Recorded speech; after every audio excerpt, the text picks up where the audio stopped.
জানি সকলের মনই খুব ভারাক্রান্ত। কোনো ভিডিও তৈরি করা বা আপলোড করার মানসিকতা কিছুতেই তৈরি করে উঠতে পারছি না। তবুও জীবন তো গতিশীল, তাই সব কিছুকে নিয়ে এগিয়ে চলার চেষ্টা করছি। আজ রাখি নিয়ে কিছু কথা বলবো বলে তোমাদের সামনে আসা। দিন 20 আগে হঠাৎই মনে হলো রাখি বানালে কেমন হয়, কিন্তু সত্যি ভাবিনি আমার রাখি তোমাদের কাছে এত ভালোবাসা পাবে। রীতিমতো হিমশিম খেয়ে গিয়েছিলাম শেষের দিকটায়, এবং বেশ কয়েকজনকে বাধ্য হয়েছিলাম না করে দিতে। তবে যে কটি রাখি বানিয়েছি প্রত্যেকটি রাখি খুব যত্ন সহকারে এবং ভালোবেসে বানিয়েছিলাম। তার মধ্যে ওই যে সাদা লাল রাখি দুটি দেখছো, ওই রাখি দুটি আমার সব থেকে বেশি পছন্দের।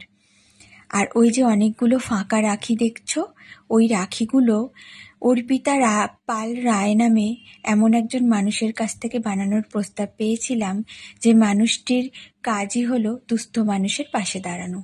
আমার বানানো রাখি কোনো দুস্থ মানুষের হাতে উঠবে এবং তার মুখে ফুটবে একচিলতে হাসি, এটা ভেবেই আমার মনে খুব আনন্দ হয়েছিল।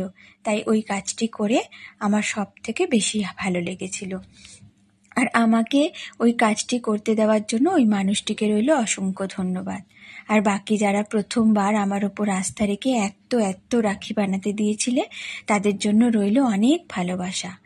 আর একটা নাম না করলে বড্ড অনুচিত হবে, সে হলো অন্তরা। আমি রাখি বানাবো শুনে সব থেকে বেশি খুশি হয়তো ওই হয়েছিল। আর আমার এই রাখির অধিকাংশ ঠিকানা কিন্তু সংগ্রহ করেছিল ওই, তাই আলাদা করে ওর জন্য রইল এক চাক ভালোবাসা।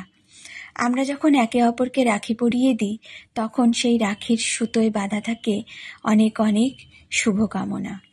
তাই এই শুভ উৎসবে সব কিছু শুভময় হোক। সকলে ভালো থাকুক। শুভ রাখি বন্ধন।